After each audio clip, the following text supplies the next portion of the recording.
ओम शांति। 12 जुलाई 2024 बाबा के महावाक्य।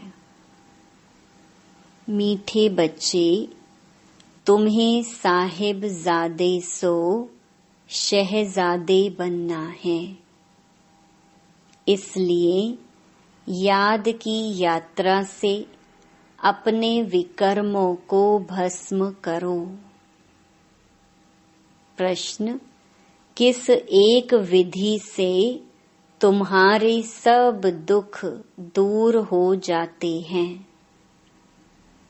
उत्तर: जब तुम अपनी नजर बाप की नजर से मिलाते हो तो नजर मिलने से तुम्हारे सब दुख दूर हो जाते हैं। क्योंकि अपने को आत्मा समझकर बाप को याद करने से सब पाप कट जाते हैं। यही है तुम्हारी याद की यात्रा।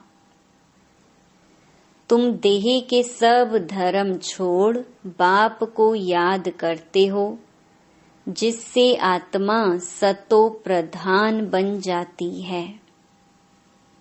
तुम सुखधाम के मालिक बन जाते हो। ओम शांति। शिव भगवानुवाच अपने को आत्मा समझकर बैठो।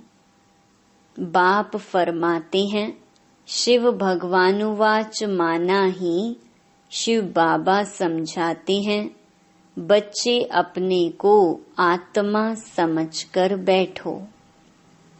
क्योंकि तुम सब ब्रदर्स हो, एक ही बाप के बच्चे हो, एक ही बाप से वर्षा लेना है, हूबहू जैसे 5000 वर्ष पहले बाप से लिया था।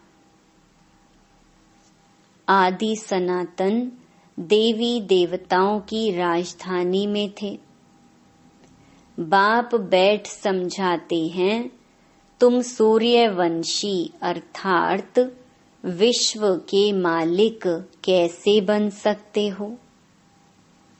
मुझ अपने बाप को याद करो। तुम सब आत्माएं भाई भाई हो। ऊंच ते ऊंच भगवान एक ही है। उस सच्चे साहिब के बच्चे साहिबजादे हैं। यह बाप बैठ समझाते हैं, उनकी श्रीमत पर बुद्धि का योग लगाएंगे तो तुम्हारे सब पाप कट जाएंगे, सब दुख दूर हो जाएंगे। बाप से जब हमारी आंखें मिलती हैं तो सब दुख दूर हो जाते हैं। आंखें मिलाने का भी अर्थ समझाते हैं। अपने को आत्मा समझ बाप को याद करो। यह है याद की यात्रा। इसको योग अग्नि भी कहा जाता है। इस योग अग्नि से तुम्हारे जो जन्म जन्मांतर के पाप हैं वह भस्म हो जाएंगे। यह है ही दुख धाम। सभी नरकवासी हैं। तुमने बहुत पाप किए हैं। इसको कहा जाता है रावण राज्य। सतयुग को कहा जाता है राम राज्य। तुम ऐसे समझा सकते हो। भल कितनी भी बड़ी सभा बैठी हो, भाषण करने में हर्जा थोड़े ही है। तुम तो भगवानुवाच कहते रहते हो। शिव भगवानुवाच हम सब आत्माएं उनकी संतान हैं, ब्रदर्स हैं। बाकी श्री कृष्ण की कोई संतान थे ऐसे नहीं कहेंगे। ना इतनी रानियां ही थीं। श्री कृष्ण का तो जब स्वयंवर होता है नाम ही बदल जाता है। हाँ, ऐसे कहेंगे लक्ष्मी नारायण के बच्चे थे। राधे कृष्ण ही स्वयंवर के बाद लक्ष्मी नारायण बनते हैं। तब एक बच्चा होता है, फिर उनकी डायनेस्टी चलती है। तुम बच्चों को अब माँ में कम याद करना है। देह के सब धर्म छोड़ो, बाप को याद करो, तो तुम्हारे सब पाप कट जाएंगे। सतो प्रधान बन स्वर्ग में जाएंगे।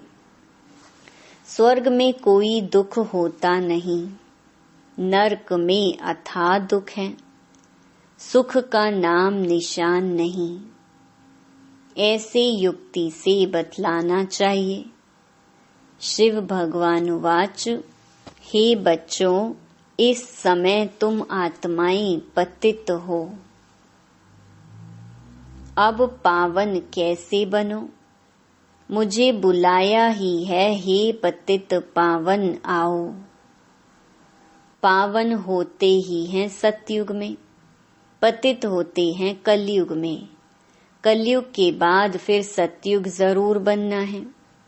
नई दुनिया की स्थापना, पुरानी दुनिया का विनाश होता है। गायन भी है ब्रह्मा द्वारा स्थापना। हम ब्रह्मा कुमार कुमारियां एडॉप्टेड चिल्ड्रन हैं। हम हैं ब्राह्मण चोटी। विराट रूप भी है ना। पहले ब्राह्मण जरूर बनना पड़े। ब्रह्मा भी ब्राह्मण है। देवताएं हैं ही सतयुग में। सतयुग में सदा सुख है, दुख का नाम नहीं। कलयुग में अपरम अपार दुख है, सब दुखी हैं। ऐसा कोई नहीं होगा जिसको दुख ना हो। यह है रावण राज्य। यह रावण भारत का नंबर 1 दुश्मन है। हरेक में 5 विकार हैं। सतयुग में कोई विकार नहीं होते। वह है पवित्र गृहस्थ धर्म। अभी तो दुख के पहाड़ गिरे हुए हैं और भी गिरने हैं। यह इतने बॉम्ब शादी बनाते रहते हैं, रखने लिए थोड़े ही हैं। बहुत रिफाइन कर रहे हैं, फिर रिहर्सल होगी, फिर फाइनल होगा। अभी समय बहुत थोड़ा है। ड्रामा तो अपने समय पर पूरा होगा ना। पहले पहले शिव बाबा का ज्ञान होना चाहिए। कुछ भी भाषण आदि शुरू करते हो तो हमेशा पहले पहले कहना है शिवाय नमः, क्योंकि शिव बाबा की जो महिमा है वह और कोई की नहीं हो सकती। शिव जयंती ही हीरे तुल्य है। श्री कृष्ण के चरित्र आदि कुछ है नहीं। सतयुग में तो छोटे बच्चे भी सतो प्रधान ही होते हैं। बच्चों में कोई चंचलता आदि नहीं होती। श्री कृष्ण के लिए दिखाते हैं, मक्खन खाते थे, यह करते थे। यह तो महिमा के बदले और ही ग्लानि करते हैं। कितना खुशी में आकर कहते ईश्वर सर्वव्यापी है, तेरे में भी है, मेरे में भी है। यह बड़ी भारी ग्लानि है, परंतु तमो प्रधान मनुष्य इन बातों को समझ नहीं सकते। तो पहले पहले बाप का परिचय देना चाहिए। वह निराकार बाप है, जिनका नाम ही है कल्याणकारी शिव, सर्व का सद्गति दाता। वह निराकार बाप सुख का सागर, शांति का सागर है।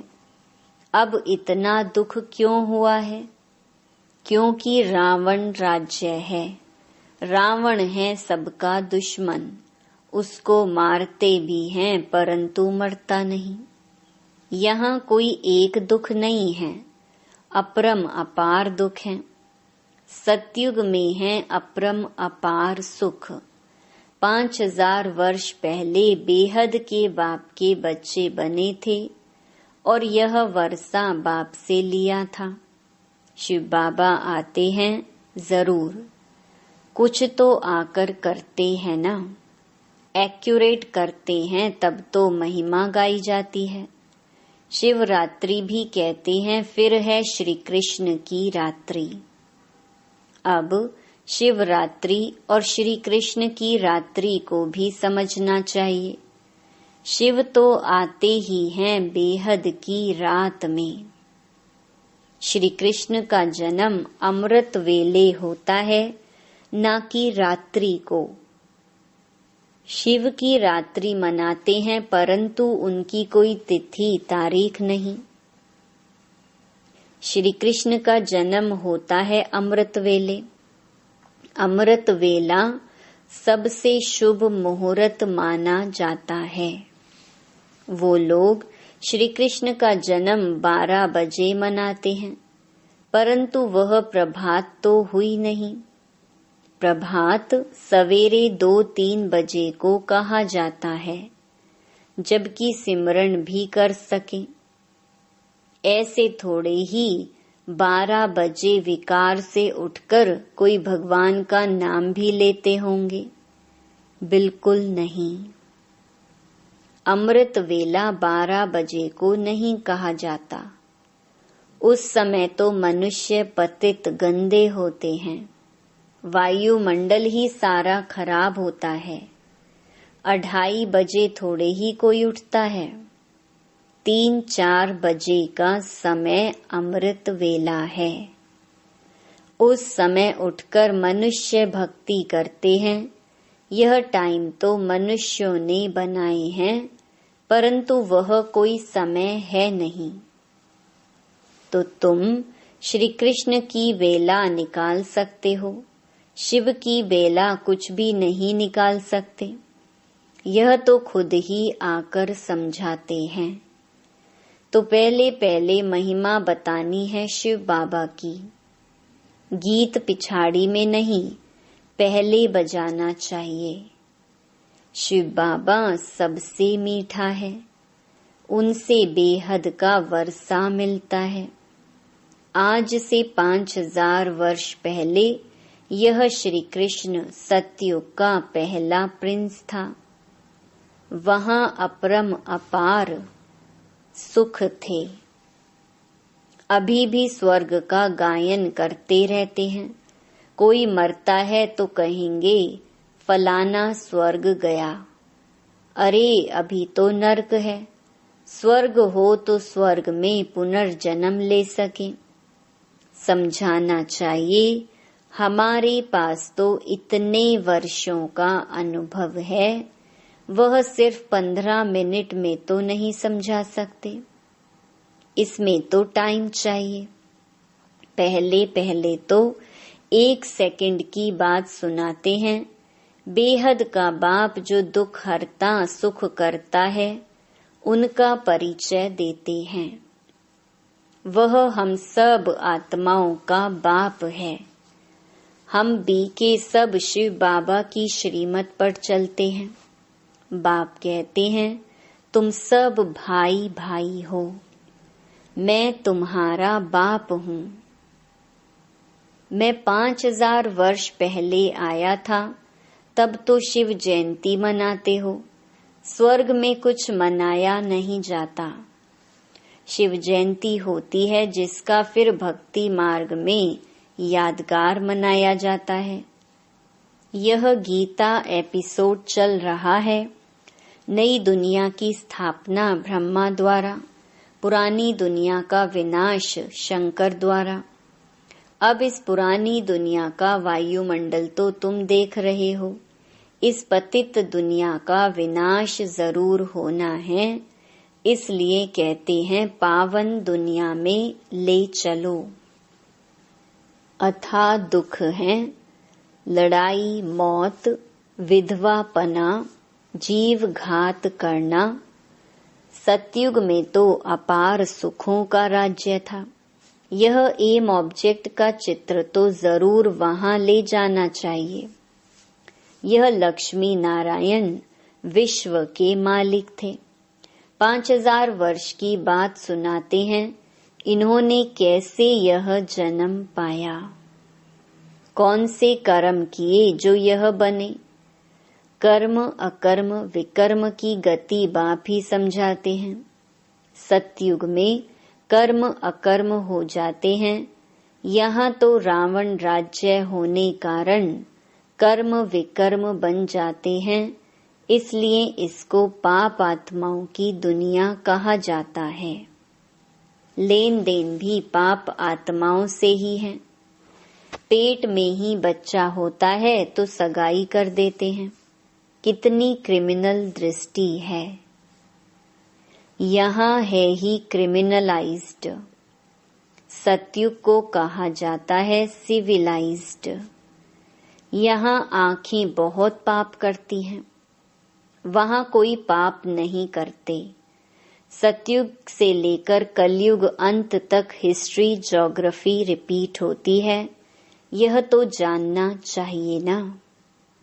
दुख धाम सुख धाम क्यों कहा जाता है? सारा मदार है पतित और पावन होने पर, इसलिए बाप कहते हैं काम महाशत्रु है। इसको जीतने से तुम जगत जीत बनेंगे। आधा कल्प पवित्र दुनिया थी जिसमें श्रेष्ठ देवता थे, अब तो भ्रष्टाचारी हैं। एक तरफ कहते भी हैं यह भ्रष्टाचारी दुनिया है, फिर सबको श्री श्री कहते रहते, जो आता है वह बोल देते हैं। यह सब समझना है, अब तो मौत सामने खड़ा है। बाप कहते हैं मामेकम याद करो तो पाप कट जाएंगे, तुम सतो प्रधान बन जाएंगे, सुख धाम के मालिक बनेंगे। अभी तो है ही दुख, कितना भी वे लोग कॉन्फ्रेंस करें संगठन करें, परंतु इनसे कुछ होना नहीं है। सीढ़ी नीचे उतरते ही जाते हैं। बाप अपना कार्य अपने बच्चों द्वारा कर रहे हैं। तुमने पुकारा है पतित पावन आओ, तो मैं अपने समय पर आया हुआ हूँ। यदा यदा ही धर्मस्य, इसका अर्थ भी नहीं जानते। बुलाते हैं तो जरूर खुद पतित हैं। बाप कहते हैं रावण ने तुमको पतित बनाया है, अब मैं पावन बनाने आया हूँ। वह पावन दुनिया थी, अब पतित दुनिया है। 5 विकार सब में हैं, अपरमपार दुख हैं, सब तरफ अशांति ही अशांति है। जब तुम बिल्कुल तमो प्रधान पाप आत्मा बन जाते हो, तब मैं आता हूँ। जो मुझे सर्वव्यापी कह मेरा अपकार करते हैं, ऐसे ऐसे का भी मैं उपकार करने आता हूँ। मुझे तुम निमंत्रण देते हो कि इस पतित रावण की दुनिया में आओ, पतित शरीर में आओ।